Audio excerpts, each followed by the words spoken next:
កូនណាម៉ែដែលពោពុះកូនគុណច្រើនផ្ទួនកូនគ្មានអ្វីសង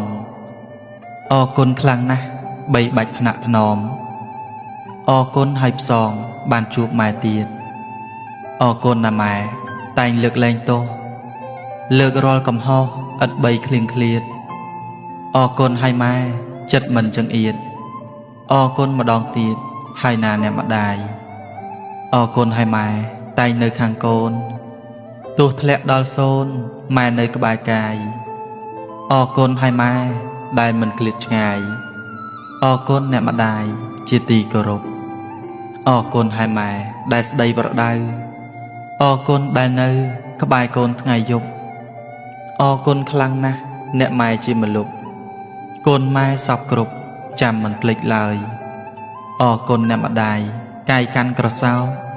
អ្នកម្ដាយប្រឹងអោបទើបកូនបានស្បើយប្តេកខ្លួនដេកទៅផ្លូវម្ដាយកូនកើយឈ្នះអស់មាហើយព្រោះព្រះឃុំក្រង